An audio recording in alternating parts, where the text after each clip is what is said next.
maraim-baovao fiombonam-bavaka anomboana ny tontolo andro miaraka amin'ny tompo isan'andro amin'ny enora sasany maraina ao amin'ny FJKM misotro fitiavana.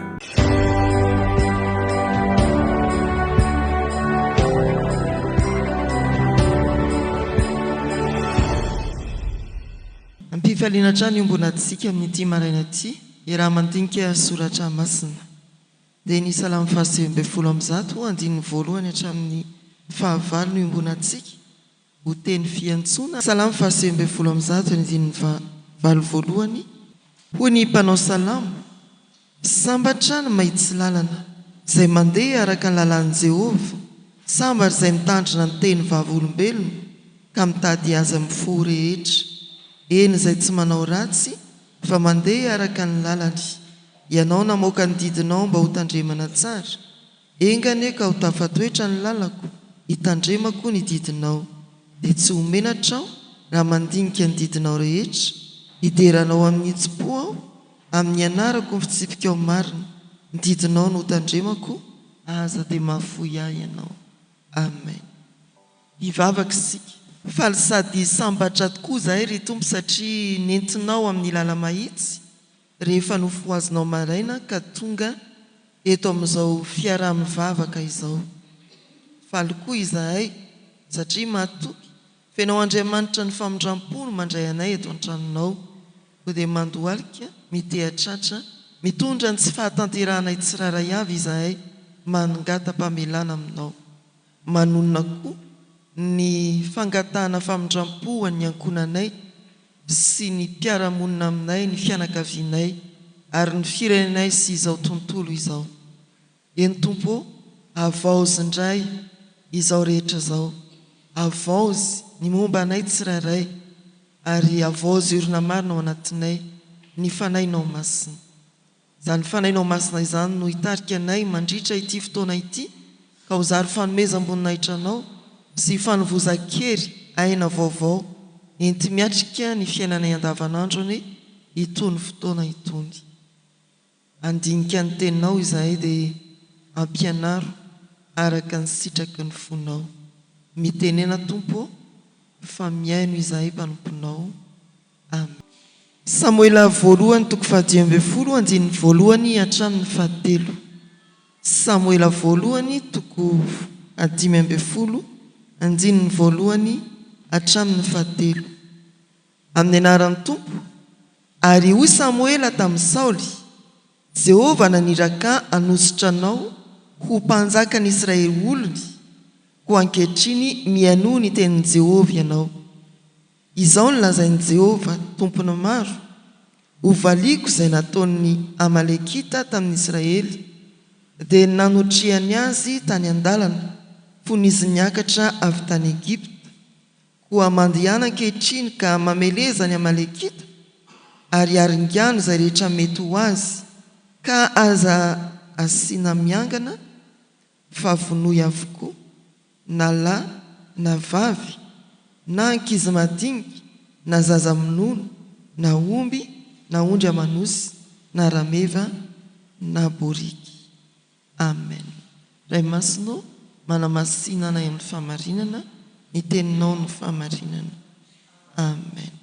Raha eo izany tokoa no fanirinay ianao ampianatra anay, ary matoky izay fa ny fanainao masina mpampianatra ny zavatra rehetra dia hatanteraka ny asanao amin'ny fiangonana mandritra ity fiaraha-mandinika soratra masina ity. Amin'ny anaran'i Jesosy. Amen.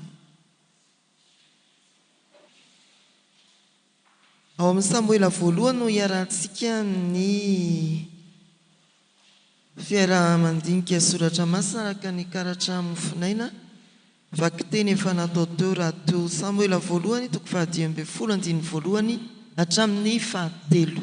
Akombony aloha ny taratasy dia ndaosika hiresaka. Inona ny fantatrareo na tadidinareo momba ny Samoela voalohany. Tetezamita ho an'ny vanim-potoana ny fampitsara sy ny fahampanjaka. Ny nanendrena ny Samoela, ny antsona ny Samoela ho mpaminany, fiantsona ny Samoela. Ahoana ilay andin-tsoratra masina malaza ao? Toy no natao mivavaka teo izy. mitenena Jehova fa mihainy mpanomponao. Inona koa? Inona ny tantara ankoatra ny tantara ny fiantsonan'ny Samoela? Inona ny tantara mivohitra ao? Nanesorana ny fahefan'ny Saoly dia namindranan'izany amin'ny Davida. Tantara ny tokantrano Iza sy Iza ny manomboka ao hoe Elikana sy Iana, ilay nampirafy Elikana, ilay nampirafy any Iana tamin'ny penina. Zay raha tadiavana azy, penina ny anaran'ilay nampirafesin'ny Elikana tamin'ny Ana. Inona ny voadiny Iana tamin'ny tompo? Raha omenao zanaka ao dia tolotra anao izy. Dia iny izy tonga taona dia naterina tany amin'ny tempoly. Iza no ray aman-dreny ampanany taiza azy tany? Eli. Tandremo so afangaro ny Eli sy Elia. Dikany hoe Eli dia Andriamanitra, dikany hoe Elia dia Jehova no Andriamanitra. Ilay niady tamin'ny mpaminany Bala Elia. Elia sa Elia zany? Indrindray afangaro Eli le mpisorona zay nitaiza ra-pana any Samoela tao amin'ny tempoly. Dia afangaro ny sasany Eliany. Zafy ihany Alexis ireo samy hafa ireo na ny vanim-potoana ny asany azy. Mbola misy manana anampy ve momba ny Samoela voalohany? Tsisy. Ndao ary sika androso vetivety efa nilazainareo to ny maromaro momba ny boky, fa ilaza fanampinampy ny vitsivitsy sika. Ny boky ny Samoela dia milaza fiovana tantara araka voalazana amantsika teo. Tetezamita niainga tamin'ny bokin'ny mpitsara izy maka amin'ny fanjakana. Niainga tamin'ireo tantaran'ny zanak'Israely teo ambany fitantanan'ireo mpitsara amin'ny bokin'ny mpitsara. Misy 12 saingy Samoela moa zany ny mahatetezamita dia sady nandray kely eo amin'ny mpitsara izy niditra aty amin'ny mpaminany. Dia zay ilay bokin'ny mpitsara fiovana nankeo amin'ny mpanjaka. Amin'ny bokin'ny mpitsara dia tadiditsika ny filazana famaranana ny boky manao hoe nanao zay tiany ny vahoaka ny Israely tamin'izany andro zany. Nialany ny vanim-potoana manao izay tiany iny tonga Samoela dia niditra tamin'ny vanim-potoanan'ny fanjakana, vanim-potoanan'ny mpanjaka ny zanak'Israely. Mpanjaka voalohany teo amin'ny zanak'Israely izy Saoly. Ao amin'ny toko 4 no lazan'izay, toko 9. Samoela voalohany toko 9. Dao ary sika fanampin'izay azo lazana telo lehibe ny zavatra voambaran'ny bokin'ny Samoela voalohany. Ny voalohany izay tsy ao anaty taratasy zany fa ny fizarana telo nao. Ny voalohany dia ny toko voalohany hatramin'ny toko 7 izay momba ny Samoela. Ny tantara nankonany, ny fahaterahany, ny fitaizana sy ny fibeazany tao amin'ny tempoly, ny nandraisany ny fanompoana mampaminany. Aorin'izay dia momba ny Saoly, ny nansorana azy ho mpanjaka, ny fidianana azy ho mpanjaka, ny nansorana azy ho mpanjaka, fitondran'ny fanjakana, ny ady tamin'ny Filistina sy ny ady tamin'ny Amalekita izay mamarana ny fanjakana any amin'ny toko 5:10 manoloana antsika eto amin'ny anjara mofinaina.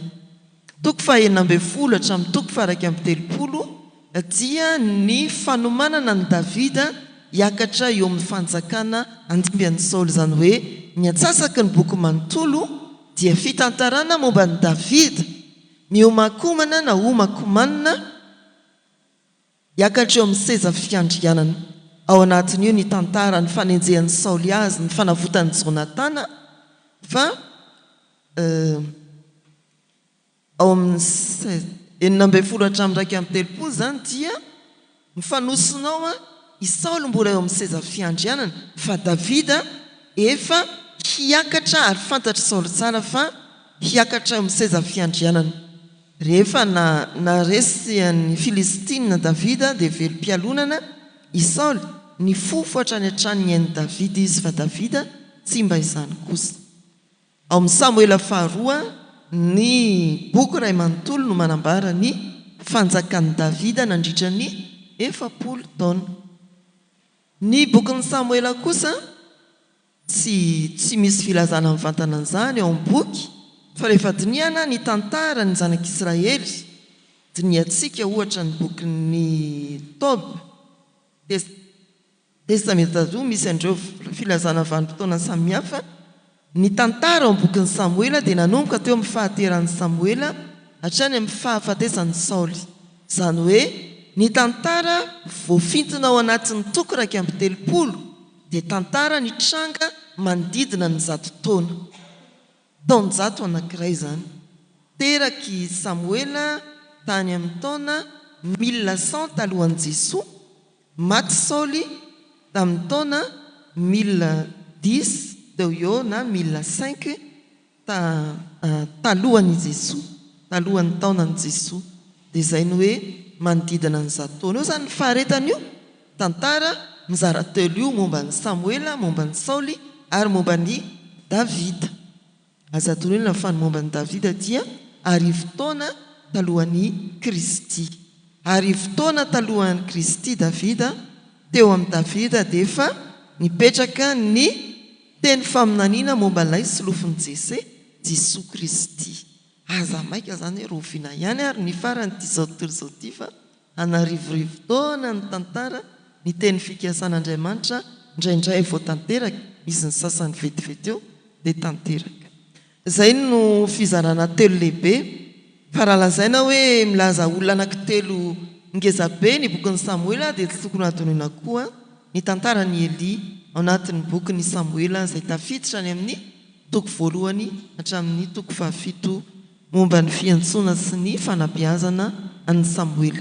Ny antony sy ny Samoela moa tsy hoe zanak'i Eli Samoela, fa nipoitra teo amin'ny tantara Samoela handimby any Eli hanokatra tantara vaovao koa, satria ny zanak'i Eli dia tsy nanaraka ny fitaizana fa tena mpandravalaka tao amin'ny tempoly. Fantatrareo ny tantara hoe rehefa voavory mifanatitra dia tsy mila karakarain'ireo, tonga dia anay daholo ireo, dia tonga dia ataony tsaky any fotsiny le fanatitra, nefa tsy tonga tamin'ny fahamasinana sy ny fanoratena mihitsy izany zanak'i Eli dia hoe miala an'ireo fa anangana olon-kafa ho ny tompo. Dia io Samoela nasainy notezainy Eli ary tonga mpaminany nanova ny tantara.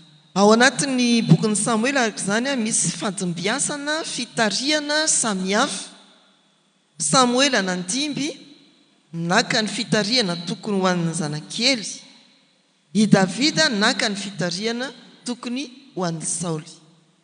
Dia ankoatran'izay ny fiovana ngezabe eo amin'ny tantarany zanak'Israely niainga tamin'ny fitondran'ny mpaminany izay enoteny maka amin'ny fitondran'ny mpanjaka izay miaraka amin'ny mpaminany mandrakiriva, izany hoe raha ity misy mpanjaka dia ity misy ny mpaminany, izay manambara ny hevitr'Andriamanitra amin'ny mpanjaka. Tamin'ny andron'ny zanak'Israely izany tsy misy mihitsy hoe laika ny fanjakana, fa misy ny mpaminany izay mpilaza ny hafatr'Andriamanitra amin'ny mpanjaka. Ny toko izay nomenantsika araka ny karatra mofinaina amin'izao dia ny fanjakan'i Saoly. Mitantara ny fanjakan'i Saoly tafiditra ao amin'ilay toko 9 hatramin'ny toko 15. Saoly miakatra eo amin'ny seza fiandrianana rehefa nosorana ho mpanjaka, nandresy ny 9 ary nanomboka nyseho amin'ny toko 17 ny tsy fankatoavany, fa miariary atao amin'ity toko 15 ity. Na tonga n'Andriamanitra nanapa-kevitra tsy niverenana ny amin'ny hoe esoriko aminao ny seza fiandrianana. Dia nidaboka teo izany Saoly. le misangisangy reny dia hipetraka le olona dia sotomina ny seza tapoka teo zany Saoly. Dia ary sika hijery hoe manahoana ny manodidina nyity texte ity. Ilay anjara mofinainantsika ny toko 12 andininy voalohany hatramin'ny 13. Ny Amalekita no fahavalo nanirahana an'i Saoly mba ho atrehana. Iza ny Amalekita? Aza mamaky taratasy io. Iza ny Amalekita? Taranaka iza ny Amalekita? Zafikely Esau i Amaleka, izay ray aman-dreny be ny Amalekita. Ny Amalekita dia ny fahavalo voalohany izay nosedray ny zanak'Israely raha ny voanivoaka avy any Egypte izy. Ary ao amin'ny Deutéronomie hitantsika 25:17-19 no nanomboa ny fahatezeran'Andriamanitra mafy tamin'izy ireo satria rehefa voatantara ao fa rehefa nandeha ny zanak'Israely dia reradraraka tsy naharaka taty aoriana no nasiny ny Amalekita. Zany hoe tena manendry jesy, manararoatra ny fahosana sy ny fahatrotrahana ny Amalekita raha nanafika ny zanak'Israely. Teo Andriamanitra no nanao hoe aringako ireo Amalekita ireo. Ary aty amin'ny andron'ny Samuely izy vao manatanteraka an'ilay izy hoe aringano hatramin'ny zaza minono sy ny ondry, ny omby, ny osy ny Amalekita. Zay ny zavatra manodidina nyity tantara ity. Ho fafako tsy ho tsaroana intsony ny Amalekita, taranaki Amaleka. Zany hoe io ady io zany tsy hoe adiny fanjakan'ny Saoly tamin'ny Amalekita fa tena fanatanteran'Andriamanitra ny teny fikasany tamin'ny fotoanan'ny Mosesy, ary dia asainy totosain'ny Saoly eto amin'ity anjara mofinainantsika ity. Ny texte asadoloana fandoa hevitra iarahantsika dia ny hoe manaiky ny hiraka ny mpino. Ny texte maloanantsika dia misy olona irahana anankiroa. Iza le olona anankiroa irahanao? Samuel aloha, izay vao Saoly. Verenana vakinana hoy ny toko 15 andininy voalohany amin'ny anaran'i Jesosy. Ary hoy Samuel tamin'i Saoly: Jehova naniraka hanositra anao ho mpanjaka ny Israely olony, ko ankehitriny mianoho ny tenin'i Jehova ianao.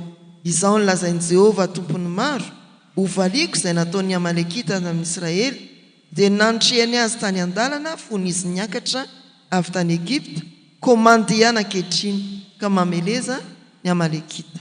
Voalohany, Samuela dia naniraka, Jehova dia naniraka an'i Samuela hanositra an'i Saoly ho mpanjaka, tanterahany zany. Ny faharoa, mampitondra teny any Samuela ny tompo, mbola iraka koa zany, ho an'i Saoly, ka maniraka ny Saoly hamely ny Amalekita. Hitantsika eo fa no tanterahan'ny Samuela arak'izay no lazain'ny tompo ny iraka nampanaovina azy. Vitany an'i Samuela. Zay ny zavatra hitantsika eto. Ho an'ny Saoly dia tsy voalaza ny fanatanterahany azy fa ho jerentsika ery amin'ny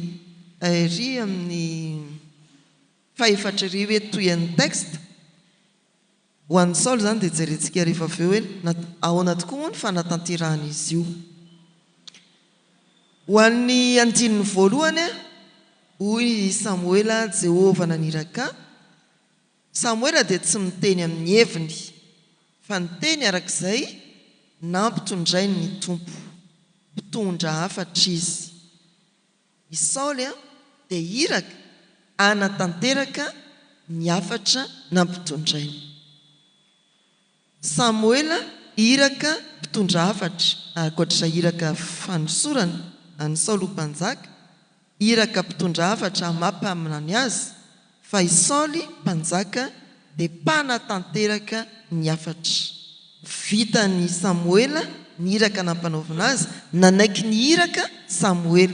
Fa ny Saoly dia tepoka manontany. Ho jerentsika amin'ny manaraka. Eto zany mba tsy tsambikina vetrany any amin'ny fanirahana ny Saoly ny saintsika mpamaky raha iantona amin'ny foto-kevitra hoe manaiky ny iraka ny mpino fa iza ilay tena manaiky ny iraka eo, i Samoely eo no tena manaiky ny iraka. Dia izay ny amin'ny andininy voalohany. Ny andininy faharoa, ny tompo manao hoe tsaroko ny nataon'ny Amalekita, mampiseho fa Andriamanitra dia tsy manadino ny fampahoriana ny vahoakany ary manaja ny rariny. Efa ela zany anelanelana Mosesy sy Samoely raha ny fandinihan'ny mpandinika soratra masina izay manodidina ny 400 taona eo, fa mbola tsaroan'Andriamanitra ny fampahoriana ny vahoakany.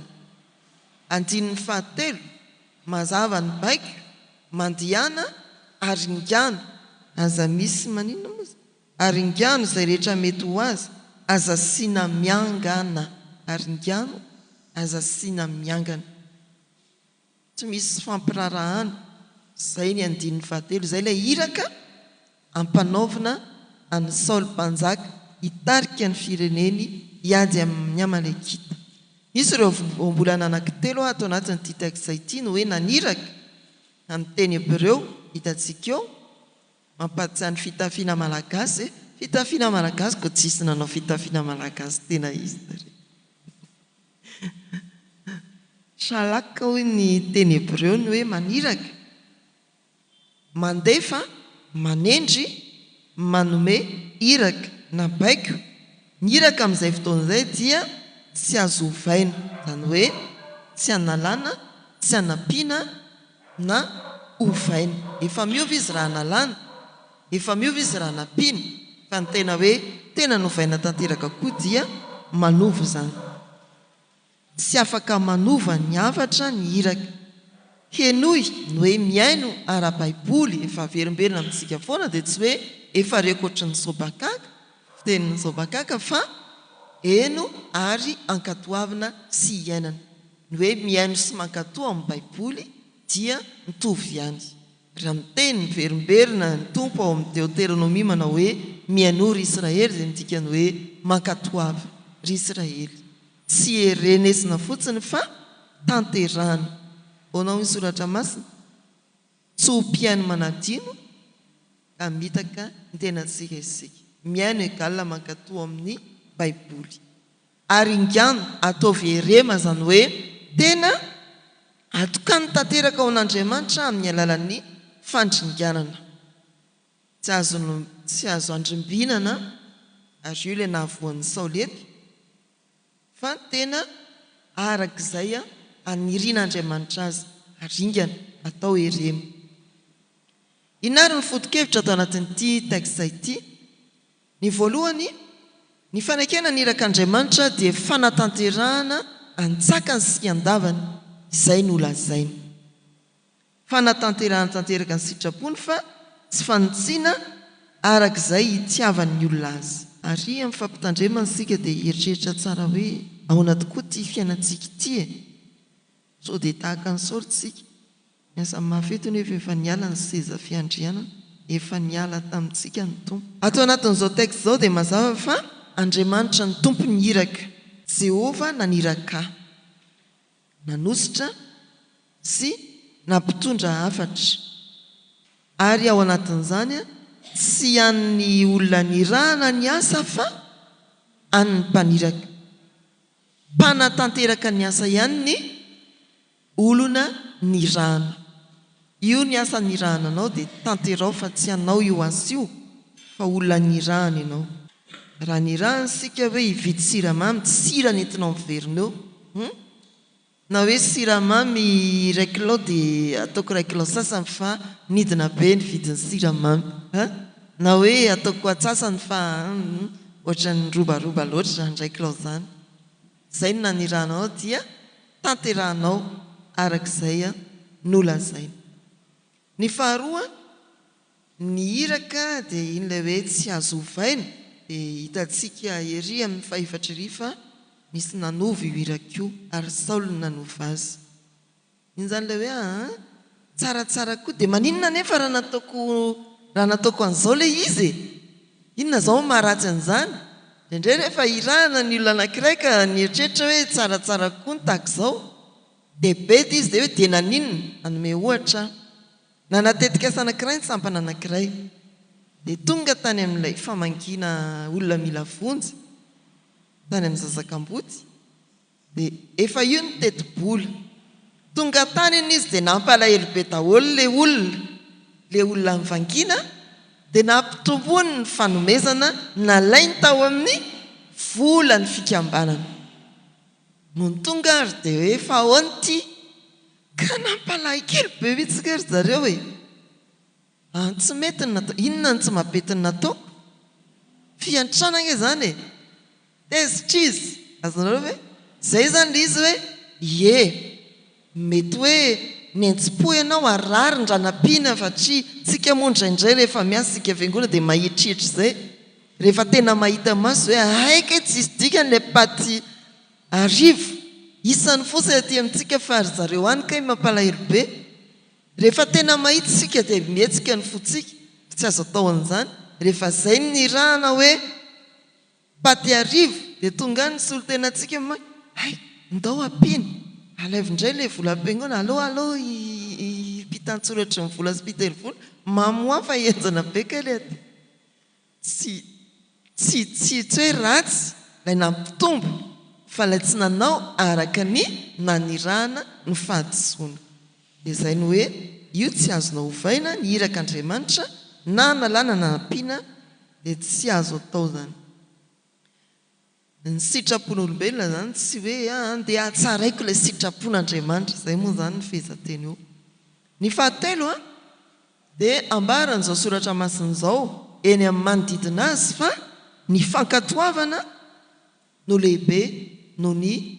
fanompoana ny fankatoavana no lehibe no ny fanompoana tsy hoe vonina anompo ianao dia mafanafo ianao mety iopefy ianao amin'ny fanompoana mety ho latsadanjakoa fanjava-dehibe dia ny hoe nataonao araka ny tokony ho izy eo anatrehan'Andriamanitra izay nampanaovina anao dia ndao ary sika afatsika mijery manokana momba ny Saoly ny amin'ny faneken'ny iraka dia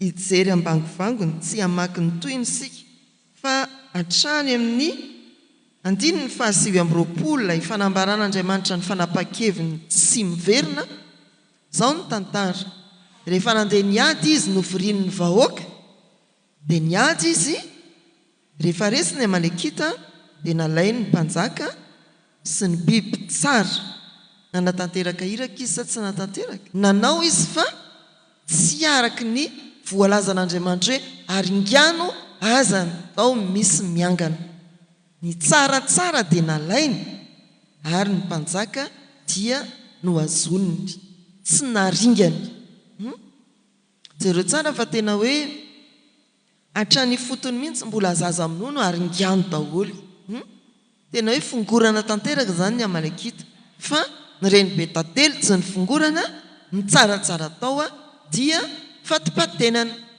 tezitr'Andriamanitra satria tsy nanaiky ny iraka i Saoly ato amin'ity texte ity zany dia tsy hoe i Saoly no nanaiky ny iraka raha tsy mamaky ny manodidina sika izay le hoe mandinika soratra masina dia mety ho voafandrika eo amin'ny hafatra ampitaitsika fa ny manaiky ny iraka eto dia averina indray averina hatrany i Samuely iraka voalohany ny fanosorana ny Saoly iraka faharoa ny filazana ny hafatra amin'ny mampaminany eny amin'ny 19 raha vakina dia manao hoe amin'ny anaran'ny Tompo ny tokony Israely tsy mba handaingana hanenina fa tsy olon'izy ka hanenina milaza eo ny soratra masina hoe tsy hiverina amin'ny fanapahan-keviny Andriamanitra fa hanala ny seza fiandrianana amin'ny Saoly hanala ny ositra mahampanjaka an'ny Saoly Andriamanitra zany Andriamanitra tsy mba miovaova fa i Saoly nanovanova ny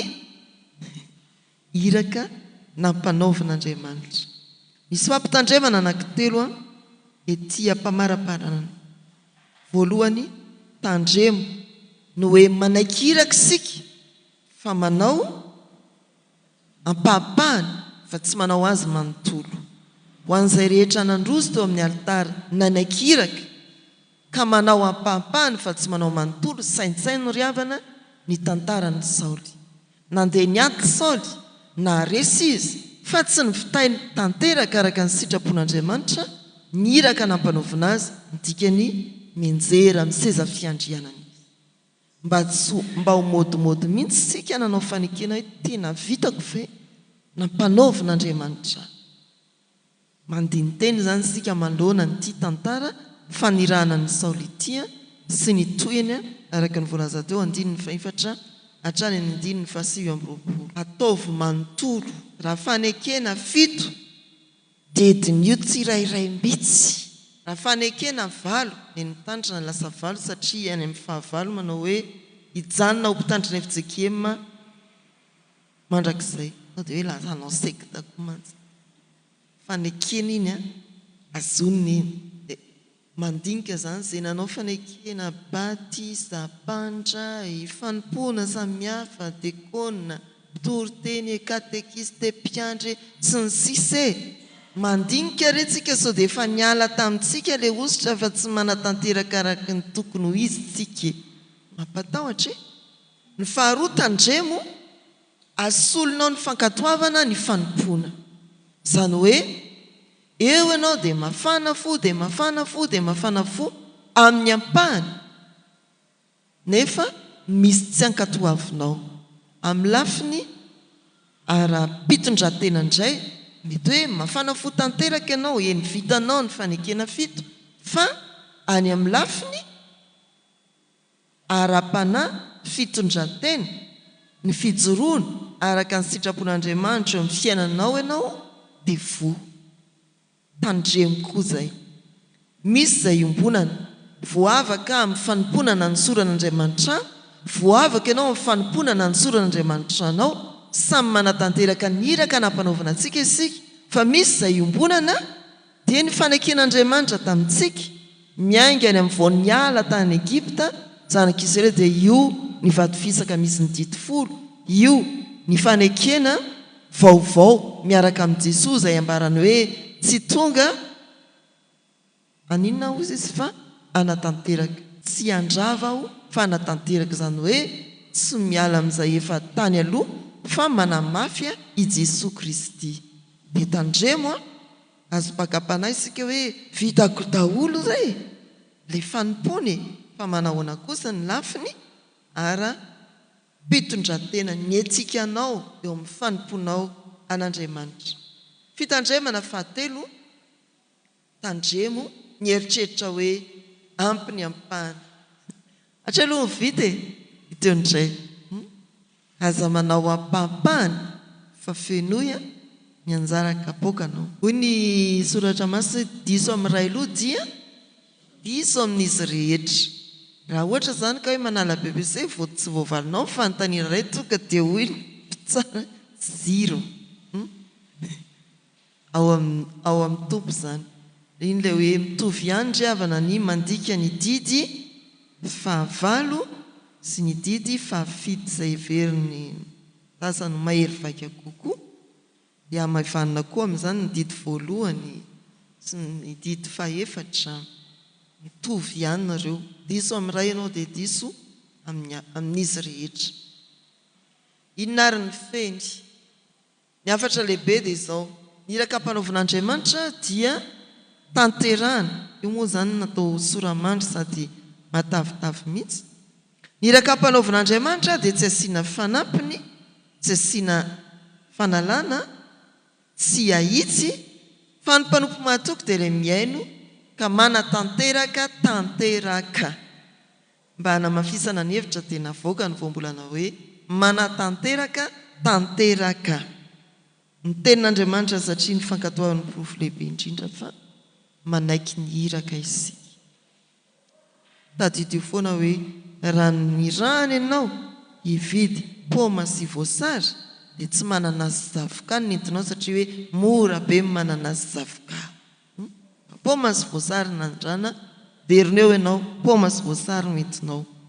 Azo ampitahina koa ny Samuela 1:20 amin'ny asa 5:20 izay perikopa tsy ela rehefa mamaky sika le hoe nidina tao perikopa malika io nidina tao an-tranomaizina ny apôstôly novahan'ny anjely dia nirahana rehefa niverina teo ankianjan'ny tempoly izy itory-teny dia mbola nenjehany mpisorona be indray hoe nareo efa tenenina hoe aza niteniteny amin'ny momba niny olona intsony manina mbola miteny ihany dia hoy izy toy an'ny perikopamaly zany eo ny andin'ny fahasivym-piroapolo hoe Andriamanitra ny tokony ekena mihoatra noho ny olona. Dia izay ty toko 12 ty satria ao amin'ny soratra Mason 4:4 Paoly miaiky ny fahatsoana izy saingy miteny hoe ny vahoaka ny teny hoe dia nalaiko ny tsaratsara ary tazomiko reny be tantely. Fa rehefa Andriamanitra ny teny hoe aringana na miteny daholo ary nareo rehetrarehetra rehefa aringana dia aringana. Dia izay zany dia hoe tsy hoe ny teny ny olona be dia be dia eny ary fa nareo no ankatoaviko dia andao avahavahana ny tsaratsara. Izay moa zany ilay tantara. Tsia fa io Andriamanitra tokana velona miasa miteny izay lazainy ihany. Izay no azon'ny hiraka. Io zany ho an'ny fiarahamonina isika ny anaty fiarahamonina dia ny olona rehetra rehefa zany daholo zaoko diso be zany. Latsaka ao amin'ny tantaran'ny Saoly sika raha toka hoe ny olona rehetra efa zany avokoa. Hatratỳ amin'ny testamenta vaovao dia azo atonena fa tsy miova ny foto-kevitra ny hiraka dia manatanteraka izay nanirahana azy. Ety ampamaranana ny Amalekita ireo fahavalon'ny zanak'Israely moa dia azo atonena fa sarina tandindony Satana sy ny forongony. Indraindray sika rehefa atao hoe miadia amin'ny fahotana dia misy fahotana sasatsasany mbola avelantsika satria metimety mapetipety ny fiainantsika ry agaga zany sy ny ondro matavitavy. Reo aloha tsy bebahana fa aleo aloha reo apiripirimina tsara atao coin ao am-po ao eo amin'ny fiainana ampidirana anaty baoritra mihitsy ary.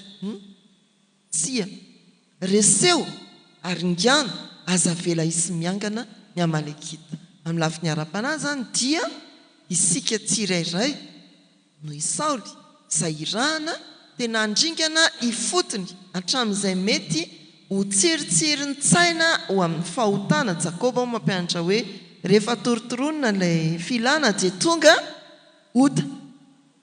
So dia misy an'izany ao ilay mbola hoe zaza minono aringano baka ny zaza minono ty resaka fahotany ty. Izay zany izy raha ampifanandrifiana amin'ny fiainam-panahy filazana hoe ny fahavalo ny Israely dia Satana sy ny forongony mitondra eo anatrehantsika afaka-panahy. Dia raha misy ny Amalekita eo amin'ny fiainantsika fongory aringano azavela isy miangana hatramin'izay mbola mitsimoka kely indrindra tsiry-pahotana mitady aniry mitady iroborobo mitady amoa. Tapitreo ny fiombonantsika tamin'ny fandiniana soratra masina manana 3 minitra kely isika mialohan'ny amaranana. Raha mbola misy anampinareo na koa fanontaniana tianareo atao dia izao ny fotoana. Ny mamarahe le feon'Andriamanitra io zany ohatra mitsangatanantsika isan'ambaratonga. Izay tsy maintsy eritreretantsika hoe mandeha araka ny lazain'Andriamanitra ve io ianao manangatana an'io sa sanatria nisy fandehanana andala tsara tany hoany. Azonareo ve sarobidy zany itsangatanantsika io raha miresaka fiainam-piangonana ka hoe ny lanin'ny betsaka no izy. Mila mandanjalanja tsara miaraka ny soratra masina sy ny fampianaran'ny fiangonana sika eo amin'ny fanapahan-kevitra izay raisintsika mba hifanitsy arak'izay aniran'Andriamanitra antsika ho tompona andraikitra eo amin'ny fampandrosoana ny fiangonana ny fanapahan-kevitsika. Ny any ivelany indray moa iny dia any ivelany iny. Mbola misy ve? Ray minitra kely. Azonao fa ny mpanangatanana dia tsy ireo mpivavaka rehetra eo fa mpandray fanasan'ny tompo izay nanaiky fa amaky baiboly isan'andro. Ezabe ny andraikitsika raha vao tsy mandeha arak'izay aniran'Andriamanitra antsika araka ny tenin'Andriamanitra isika. Ko ny tenin'Andriamanitra ary tsy fantatsika dia inona ary? sarobidy, saropady. Ivavaka ary sika riavana. Isaoranay ianao Andriamanitra ray no ny fotoana nahafahanay ny ara-nandinika ny teninao mba toan'ny Samoely izahay ka anaraka ny tsakany sy andavana ny iraka ampanaovinao dia havita tsara zany ho fifaliana ao Andriamanitra ho feno fankatoavana izahay Tompo amin'izay fanekenay raha teo ary nanosorana ao anay tsiraray avy indrindra amin'ireo sitraponao izay ambara aminay mandrakariva avy amin'ny teninao. Mifona aminao izahay amin'izay tsy fahatanterahanay teo amin'ny asa fanompoana na ny rahanao ary izao dia vonina iarina ka ajoroy tena ho vavolombelonao eo amin'ny asa rehetra andavanandro ary indrindra ho mpanompo mahatoky anao amin'ny fanompoana aty amin'ny fiangonana. Avelao izahay Tompo hamakivaky ity tontolo andro ity amin'ny fifaliana no ny fanatrihanao ny fiainanay, ny fanomezan-tanana sy ny tolo-tsaina feno fahendrena ahafahanay manatotosa ny asa mandraharanay na ny fianaranay na ny fikarakarana samihafa. Hijery ny ankonanay ianao, misy amin'izy ireny efa amperinasa, misy andalana, misy mbola any atokantrano, misy tsy miaraka aminay aty an-tanindrazana ny ampitan-dranomasina any dia fantatray Tompo fa Andriamanitra avopetraka ifafijery ianao ka mahita azy ireny ary mitsinjo azy ireny ny masonao. Dia mangataka aminao izay ho an'ny mpiaramonina aminay, ho an'ny mpiara-dalana aminay endrehitreny, ho an'ny firenenay. Miavaka manokana ho an'ireo sokajin'olona marefo, ny varira, ireo ankizy sy tanora, ireo vehivavy izay fantatray ankehitriny fa misedra ny sarotra eny an-dalana eny hatrany atokantrano. Arovo Tompo ary ataovy mifikitra aminao ilay tompo ny fiarovana araka ny teny manao hoe miaro tory foana ny mpiambina tsy ianao Jehovah ny miambina. Irao ny anjelinao hitoby manodidina ny zanakao Andriamanitra na mandeha izy na mitoetra. Dia mivavaka izahay ho an'ny fandriampahalemana eto amin'ny firenenay, ho an'ny fikaonan-doham-pirenena sy ny konokonona rehetra ao anatin'izany, ampahirezo manokana ireo ray aman-dreny, mpitarika ny fiangonana. Dia apetraka eo am-pelantananao Tompo ny fiangonanao mba handeha araka ny iraka ampanaovinao azy fa tsy hivily lalana hampivily lalana ireo ondrinao na velanao ho tandremana. Dia atambatray ny vavakay nampianarin'i Jesosy manao hoe rainay izay ny an-danitra ho amasinina ane ny anaranao, ho tonga ny fanjakanao, atao ane ny sitraponao ety an-tany ho tahaka ny an-danitra. Meo anay an'io ny anina sahaza ao anay ary mamelany herokay tahaka ny namelanay izay meloka taminay. Aza mitondra anay amin'ny fakapanana, manafahanay amin'ny ratsy, anao ny fanjakana sy ny hery ary ny voninahitra mandrakizay. Amen. Ho tanterahan'ny Tompo aminareo ny tsodrano-tonona amin'ny anarany. Ny fiadanan'Andriamanitra izay mihoatra noho ny fahalalana rehetra, hiaro ny hevitrareo sy ny tenanareo ary ny fanahinareo ho tanteraka tsy anatsiny mandra-piavin'i Jesosy Kristy ilay maniraka antsika. Amen. Ho an'Andriamanitra irery ihany ny voninahitra amin'ny anaran'ny Ray sy ny Zanaka ary ny fanahy masina. Amen.